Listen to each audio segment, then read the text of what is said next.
Cool. So I think we'll go straight into it. Joined by Annie Sinadinou from STI, Managing Director. Great to have you on the pod. Thanks for joining us. We tried to start the pods right from the beginning, just to get an idea of who you are, where you came from, and how you got to where you are today. So, if my memory serves me correctly, born and raised in Corfu. That's the one. Yep. Yeah. So I probably should be saying Yasu, Tikanis. Yes.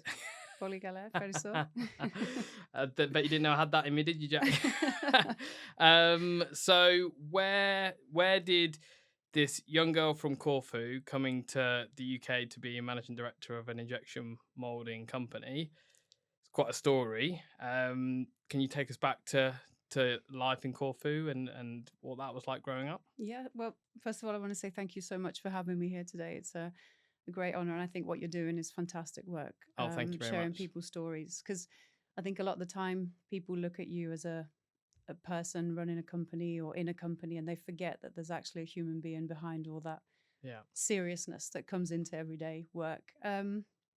So I guess it's worth mentioning that I've actually been in the UK half my life now. So I left Corfu when I was 18 or just under 18 and just turned, 36. Yeah, yeah. So, yeah, 50-50. So it's come to that point. So my mum's actually English. She was born and bred in Buckinghamshire. Okay. She moved out to Corfu on holiday and she met my dad, and that's where I came along. Yeah. But she always brought me up with the idea that I wouldn't be staying in Paggy, which is the village that I'm from. A very, very small village. There's probably about maybe today 300 people. Um, so she always said to me, "You're going to England as soon as you can." Yeah. And she gave me that opportunity by pushing me. Was that purely from an idea of to try and build a career outside of Corfu? Yeah, education, career. Obviously, going back so many years, things have changed. Like Greece is, you probably hear it so much in the news now, and people are going on holiday more there and stuff. But in terms of opportunities for young people, you either had to do really, really well at school and go off to university, or for people that weren't so privileged, it was a bit harder. But my mum was very, very good at making friends. And when we were growing up, she had a pool of friends that we could visit and live with here in the UK. I was lucky enough to move in with my guardian, as I still call her today, Louise Hood. And I moved to a little place called Newmarket, which is just outside of Cambridgeshire.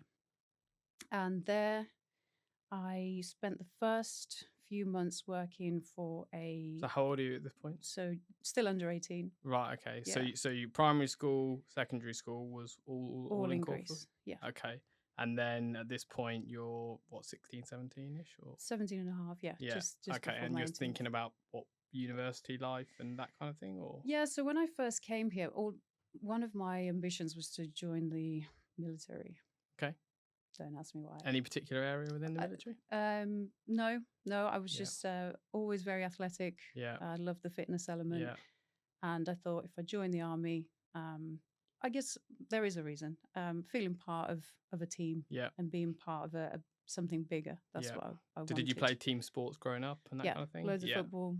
I find that's a real common thing. Like anyone I speak to, where they still have that team ethos.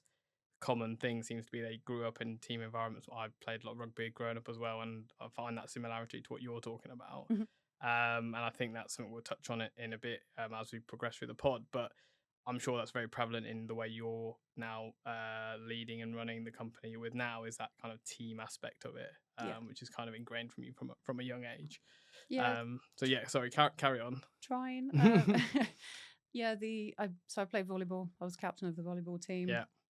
And I didn't think I should be because I wasn't like the loudest or the most confident. But my teacher at the time was like, "No, I want you to be the the person that's bringing people on and sending people off pitch and all the rest of it." So Yeah. that was, I guess, my first really role in leading a team. And then I played football, and back in the day, again, football in Greece, girls' football teams were not available. So I used to play a lot with the guys. And then when I got here, I ended up in college, playing for the football team in college. One of the things I always say to him, we did play against Arsenal ladies. We lost 7-2, but we That's your played claim to against fame. Arsenal ladies. So that was a great experience. And, coming over from Greece, it did feel there was times where it was very lonely. Yeah. And you're almost like an outsider because you're not English, you're foreign. But I must say that I felt more at home here than I ever did when I was in Greece. Why do you think that was? I think because my mum was English, and she was probably one of the first English women in the village that had us. We were quite free as children. We didn't have necessarily the cultural restrictions that most Greek children had, and I think that separated us a little bit from the rest. Was she welcomed there, do you think? I think she was the first lady in the pub in the Okay, village. yeah. So I think she kind of like broke that rule of The pub females probably going felt to the very coffee quiet bar. when she walked in. So, but my mum, she's very, very strong personality. Like I said, she's very good at making friends and being an influencer, I guess, in a way. And a lot of the strength that I carry today, I do carry from her. Yeah. So where was I? So you were talking about college. So was it college or university? So I went to college, and I wanted to, like I say, well, there was a few things. I wanted to join the sports and science course, but because my English wasn't as strong at the time, the college person that I spoke to when I did the interview, they said, "Have you considered doing public services?" And I thought, okay, I want to join the military. Maybe this is a good sign. And during I did 2 years of public services, and it was great. It was very different in terms of a course. We got to go out and do work experience with the fire brigade, police. We actually ended up in Reading in the Remy for 5 days. Okay. And we did all our military training there. Wow. We did outdoor activities, camping, the lot. And then I realized, actually, oh God, I'm not sure whether this is for me. Okay. But from that, I did work experience with the Cambridgeshire Fire Brigade. Okay. And that was through a friend of a friend that got us in. And we had to do it as part of one of our assignments. And I really enjoyed the element of getting in the van, like the fire truck, and going to events and just the chaos of driving around and turning up and actually helping people in situations that they couldn't get themselves out of. But then after a few sessions of doing that, I found myself up until 4 a.m. waiting for something to happen. Right, okay. And I thought, So how old are you at this point? I'm not sure about this. At this stage, I was 24. And I then got approached by the MD, Steve Hunt, that has recently resigned. He's now chair. So how did you guys come in contact? Knew him through a lady called Nina, who was one of my mum's friends. Okay. Who also lived in Greece years and years ago. So there was a mutual connection. Yeah. Right, okay. So he approached me, just as I was finishing uni. And he said, I've got this opportunity starting in Birmingham. Would you like to join me? And I was like, yeah, why not? Right, okay. It's in fire security. It's the other side. Yeah, so you're almost like preventing things from happening. And what was this role that he was asking you about? It was customer service, okay. Helping out in the sales department, order processing, quotations, taking phone calls from engineers that were trying to fit our products. And how did you feel about this office-based role, considering what you spoke about, your interest lay? It was very different. I struggled a lot on the phones. This will probably make a colleague of mine, Michaela Ford, laugh quite a bit because she, I remember her taking me into the boardroom and saying, you need to start picking the phones up. So it's quite ironic how I've got to this stage. But she, it was very difficult understanding people on the phone with the accents. So at this point, you've been in the UK, what, like 6 years-ish? 6 years, yeah. And you touched upon the kind of the language difficulties. I was going to ask you, so growing up then, does your mum speak fluent Greek? Not fluent, but she does a really good job at it. So mostly in the household, you'd be speaking English, yeah. You would be speaking English at home? Yeah. Okay, fine. But then coming here, there's all the different, like you said, dialects and regions and all the rest of it. I worked in an Irish pub for years. Okay, yeah. As a part-time job, and all I could figure out was Bacardi and Coke. Yeah, because I'm straight in the deep end there, blimey. But when you can lip read people's what they're saying, you Yeah. can probably get the gist of where they're coming from, especially when it's drinks. It Yeah. doesn't get 'Cause the variety of it doesn't get too much, does I it? think we spoke about it because I found it interesting when we first met how the Greek accent within use disappeared now. Mhm. Do you mind sharing a bit about your psychology behind why you think that might be? Yeah, so I've read, and I don't know how true this is, that when people hold on to an accent, it's because they hold on to the roots of where they came from. So you Yeah. might meet a South African or an Australian that's been here for like 35, 40 years, but they still have a very, very strong accent. Yeah. And yeah, it's because you've got a link to where you were from. Yeah. And I think when I came here, I felt like I had to let that go. I Yeah. had to let the whole Greek connection that needs to go to one side. I Yeah. need to focus on being British, learning how to speak the language and Yeah. getting on with it, basically. Yeah. And I do think that there's definitely a part of me, because people always say to me, like, why are you here? What are you doing here? Yeah. But like I said to you, I felt more at home here Yeah. in a way, in a strange way Yeah. and more welcomed strangely than I did when I was back in Greece. So I Yeah. think that helped let the accent go. And then, so I mean, you obviously, they say, home is where the heart is. You obviously found a connection here with the country and have fully adopted everything that it's about. But Mhm. at 24, then you said during the customer service you felt that there was still some difficulties there. We're not a huge amount of time away from where we are now. Mhm. Was it almost like a click, and one day you just felt, you know what, everything seems to click, your accent and understanding people, or do you feel it did take a period of time for that to all settle to where you are today? So I moved into stock control. Okay. Okay. The thing with the accent and the phones was some of the questions were technical. Hmm. Obviously, we work with a lot of people that fit in fire panels. The products that we sell they're not extremely I technical. was going to But say, could you when just give a you're summary of what STI does yeah, for so listeners? we manufacture products that prevent false alarms and against vandalism. So it protects products against vandalism.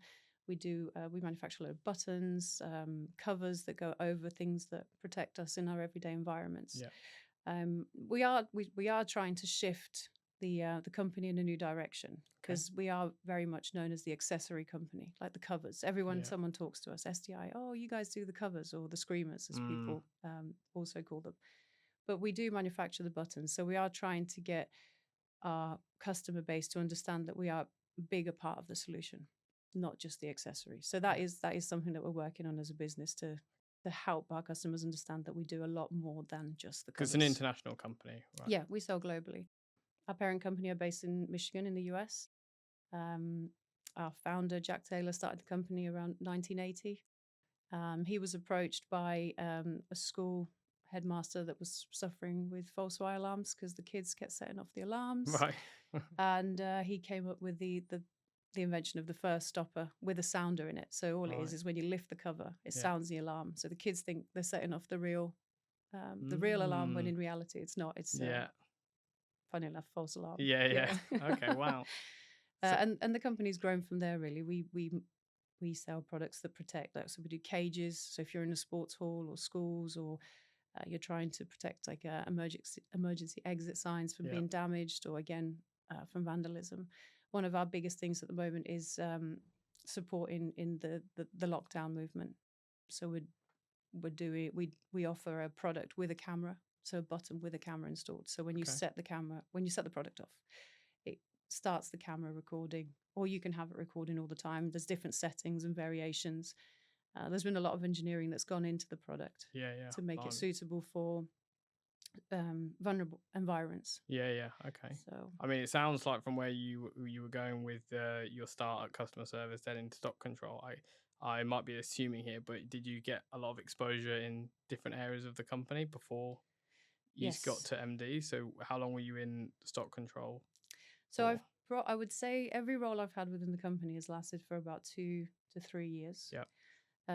When I moved in, so one of the reasons I moved into stock control is because when I first started at the company, we were doing all logistics. Everything was through the sales team. So we were raising commercial invoices for shipping stuff around the world. We were calling FedEx, DHL, you name it.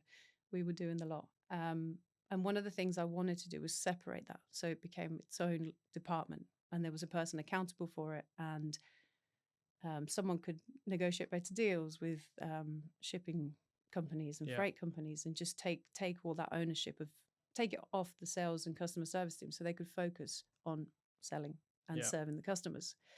And from that, I ended up taking on the stock control role, which I Okay. absolutely loved.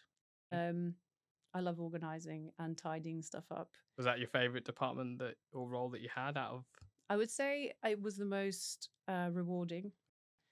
I was going through a bit of a tough time, and I put everything I had into the role. I remember being there until like 8 o'clock at night, Right. Okay. tidying shelves and Yeah. shifting Yeah. boxes around, because not because anyone made me, but it was just something that I had a vision of how I wanted it to look, and I made sure that it happened. I would say from a management style, I think I had maybe one or two people that were working with me or alongside me at the time, and I was taking it all on my own shoulders. I was doing everything myself. I Yeah. wasn't necessarily communicating that vision very well. Well, weren't doing any delegation. No, Yeah. I felt again probably that this is my mission and I'm going to make it happen. And that's one thing that I've learned over the years, that you can't do it on your own. You Was have that to. because you mentioned you were going through a tough period? Was that because of the period you were, or was that a general feeling that you had as an individual I guess it's, anyway? yeah, learning. I think because I came over here on my own, I felt like I Mm. had to prove myself quite a lot Yeah. in Yeah. a lot of situations. And I would say one of the biggest learnings that I've had as a manager or in a team work environment is that you can't take it all on yourself. You have to get people to understand what you're trying to achieve, Mm-hmm. explain it in a way that they get on board with the idea, and then just make sure you've got the right people around you to help you Yeah. execute the vision, really. Yeah, I guess that's been a common thing with some of the other guests we've had about building that team around you. And I guess they also feel that sense of inclusion and reward when they get to put their mark on the Mhm. particular aspect you may have delegated to them to look after, rather than feeling like they're just doing what you want them to do Mhm. every step of the way. So you look after stock control. Sounds like you enjoyed that. Sounds like you probably learned a lot from about yourself in that role as well. Then where did you go? Why would you move from a role that you particularly enjoy? Yeah, so we ended up moving premises. So we moved from Redditch to Bromsgrove. Okay. And during that move, um, I was still in charge of the stock control element. I wasn't in charge of like the warehouse stuff. Okay.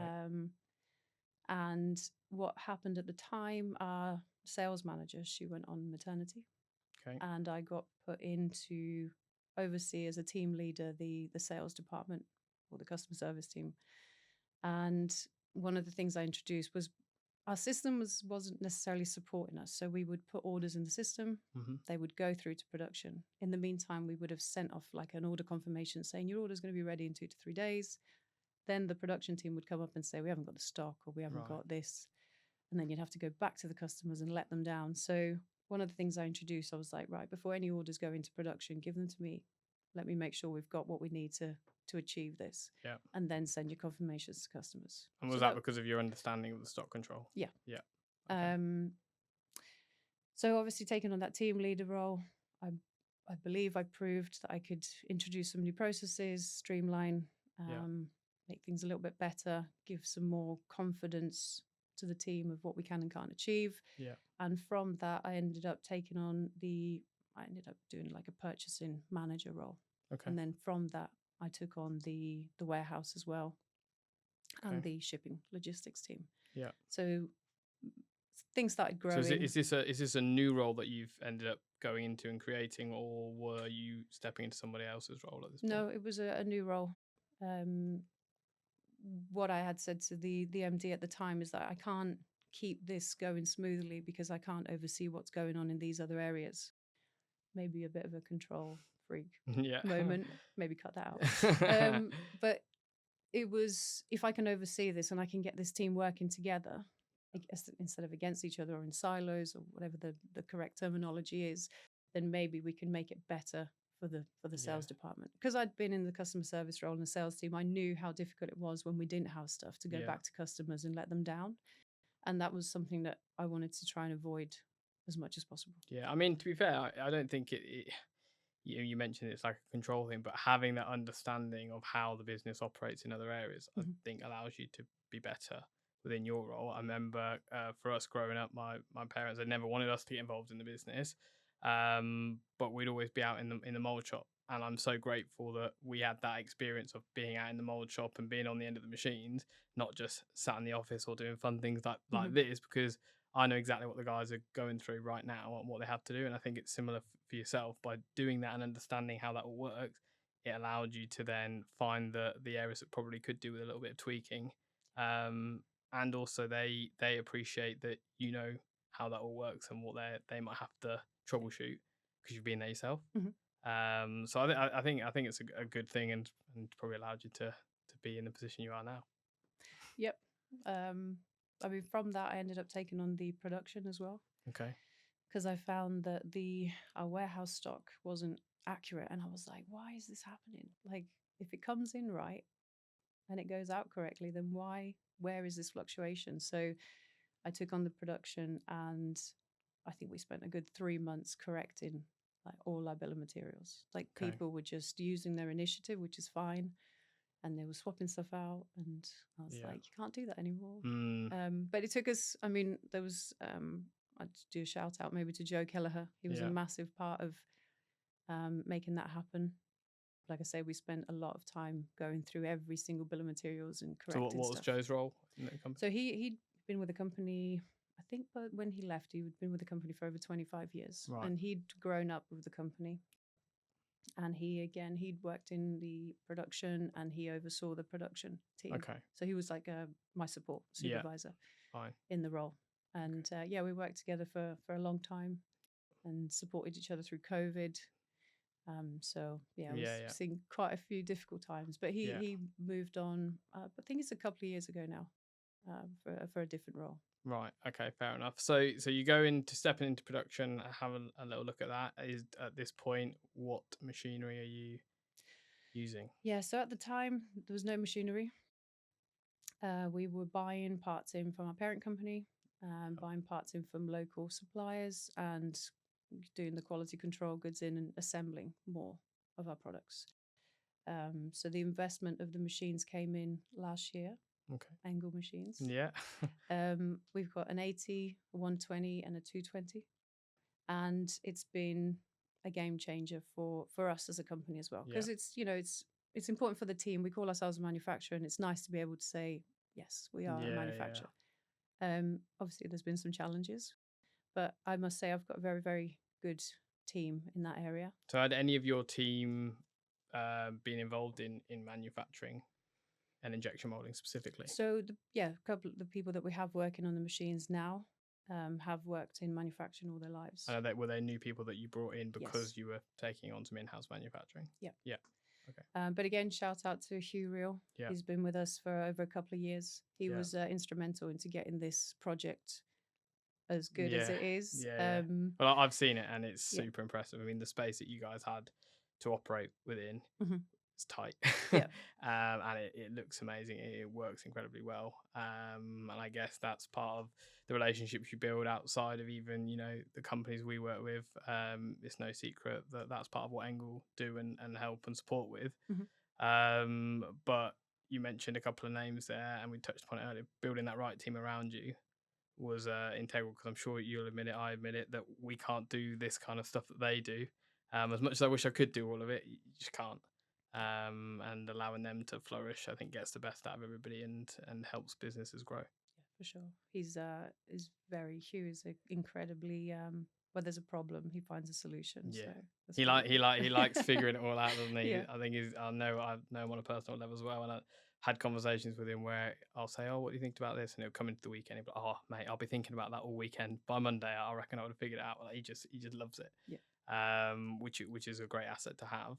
So, was the idea to take on the manufacturing in-house because you were having troubles? I'm sure probably COVID was impacting a lot of supply issues and maybe pricing and stuff like that as well.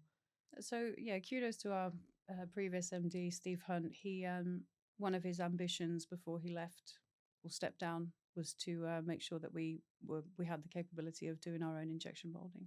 Okay. And we did it. Yeah. Did you say last year? Yeah. Wow. Okay. Yeah. I thought you guys had been doing it for more than that. No, they got delivered March last year. Wow. Yeah, and we've been fully operational since July. Just slowly bringing Yeah, yeah. stuff in. And did you take all 3 machines at the same time, or Yep. yeah, Yeah, all three just went machines. for it? hmm Nice. Yeah, we wouldn't have fitted the small one in if we hadn't gone for it at the beginning. Yeah, So, yeah, yeah, like you say, you've seen the space. We've yeah, made maximized as much space as yeah, we yeah, can, and we want to help our customers.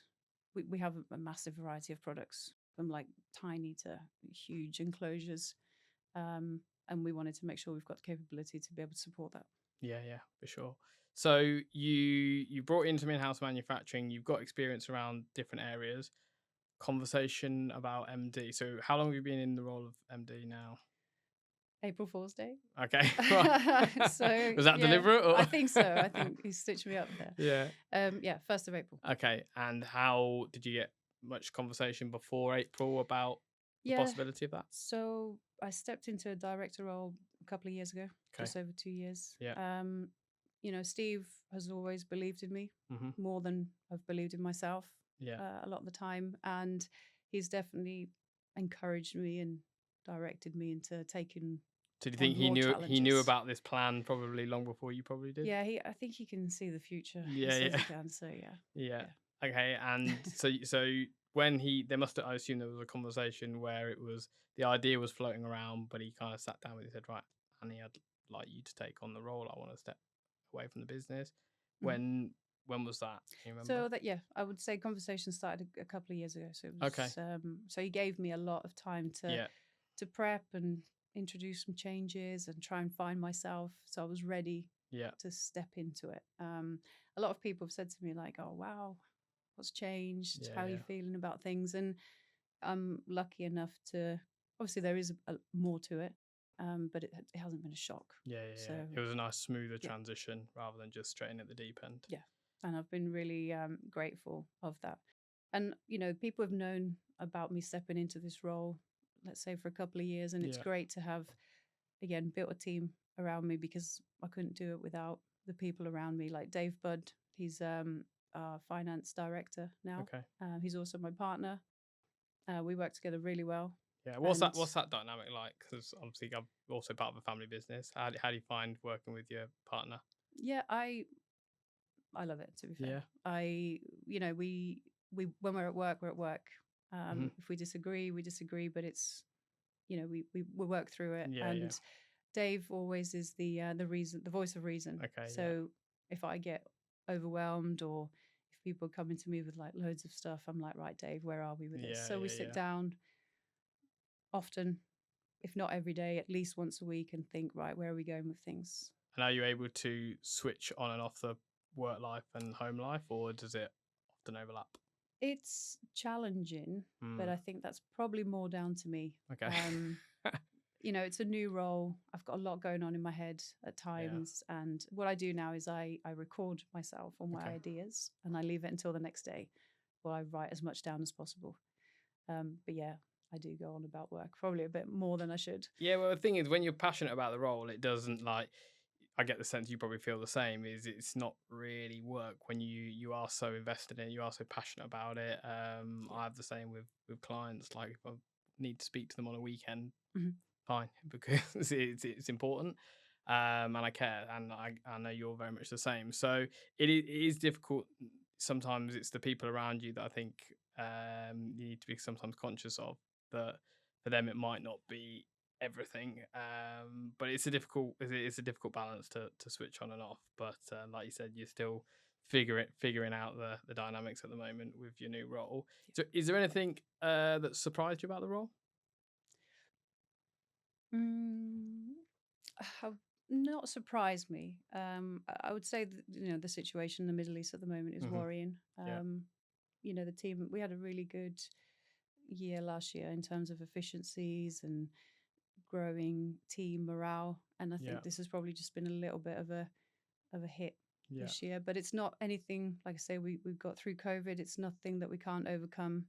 Just got to stay calm and just keep looking as far ahead as humanly possible at the Yeah. moment. Yeah. Yeah. And my ambition is to keep growing this company as efficiently as possible. Yeah, I mean Um, that's the thing. Like you said, is there's so much up in the air that none of us can control. But I mean, I don't know if you're finding it. We're finding that people are a little bit more hesitant to make decisions, which I do understand. But then equally, if everything comes to a stop, it Mhm. almost makes the situation worse rather than powering through it, and waiting for everything to it will settle, like most things do. But it's difficult to, when you are relying on external clients to help drive some of the ideas you might have internally. It would be easy if you just ring them up and say, look, just go ahead with it, it'll all be fine. But Yeah. it doesn't quite work like that. Obviously, navigating the geopolitical landscape is, an impossible task. Is there anything that you are excited to make your mark on as MD, of the things that you might be able to control a little bit? Yeah. So our previous MD, Steve, was very strong in R&D, engineering. I would say my quality and what I'm going to focus on more is the people side of things. So my focus over the next few months is to make clear accountability role descriptions, so everyone knows exactly what they're supposed to be doing and where they're contributing to the overall picture, So they feel part of so they what feel part of the it. bigger picture. Yeah, for sure. Like, if going back to the football, if you've got a striker that thinks he's a defender and a midfielder at the same time, he's going to be burnt out very soon and also not delivering what he needs for the team. So I think having that clarification of what people should be doing is going to be instrumental to how we cope and deal with these challenges that are hitting us Yeah. left, right, and centre at the moment. Yeah. Yeah, I mean, you said to me off air about the branch you guys have over in Ireland. Mhm. When was that founded? So that was just after COVID. So that Okay. was really interesting. So we set the branch up within 3 months of going to Ireland, and it was Blimey. during a very challenging time because it was lockdown. So Yeah, yeah. there wasn't a lot going on. I moved out there with the MD, and I stayed out there for 6 months. Right. Okay. And from the 1st of May, we took on our operations manager, Right. Richard Gaffney. Okay. He's absolutely fantastic. He actually helps me quite a lot with running the warehouse here in the UK as well. And Marie Hennessy, she looks after our procurement and helps Right. me with the stock control and the purchasing side. And to be honest, I don't think I could do it without them. Yeah, yeah, They've been a massive support to allow me to get into this role. yeah, yeah. And yeah, I can't thank them enough. So how, with your obviously ethos as MD, and it's very people centric. How's that? Is that a bit of a challenge when you've got a branch over in Ireland that you might not be able to be there as often as you obviously can be here? How's that work? I don't know how to explain it, but Irish people are so friendly. Yeah, And like the guys, I go to Ireland and I come back with a completely different power in yeah. me. Feel recharged. Honestly, you can walk into the room and they're like, "Are you okay today?" Like, they actually Yeah, care about the person. Like, I yeah, was like, when we first started this interview, it was there's a person behind every role within a company, yeah. and yeah, they're so welcoming as a team, but also as people. So do you feel it maybe wouldn't work if it was a different country and different people? I don't know. All I can say is that I'm really grateful Yeah, that we have the branch in Ireland and that I've had the opportunity to meet such incredible people. yeah, yeah. Yeah. Wow. And then the other thing I wanted to ask you about is, because there's two ways of looking at it. I think I know what you're maybe going to say to this, but being a female MD in an industry that's very male dominated, do you see that as a superpower or not? I wouldn't say a superpower. There it is definitely a male orientated industry, Yeah, and I do think that the reason behind that is because more men start off as engineers yeah, when they're very young, and that takes them through their journey, and they end up becoming, after 30, 35 years in the industry, they become instrumental, sorry, into what is necessary to keep our environments safe. I think the way to change that would be to try and encourage younger females hmm, into the engineering roles, which I do believe is happening more and more. yeah. But I think having that experience on the ground and being able to see things and influence how things are done for the future, there will be much more confidence in females. Well, I think seeing representation like yourself in the role that you sit, I think is going to be integral to helping with that. The reason I use the word superpower, and I agree with you, it's it's quite a big phrase, but there is a difference, I think, between when you probably walk into a room and how memorable you are and the conversations people might have with you. I have it, and I'm just about clinging on to it. People seem to remember me because I'm young in the industry, but naturally that will fade as time goes on. I use it with my mum all the time. Whenever we go to networking events, I'm always like, "Mum, come with me," because if you're in the room, people gravitate towards you, people remember you, and that's key to then building that network. I just wondered if you'd shared similar experiences. Do you find that, or do you find it kind of works against you in some ways as I well? think I should definitely start taking more advantage of it if that's the case. Yeah, it's yeah. I think it depends on how interesting you can be when you walk into a room, and I think it's all about the confidence Yeah. that you bring with you. Um, if you can walk into a room and talk about the discussions that are taking place, it puts you in a much stronger position for sure.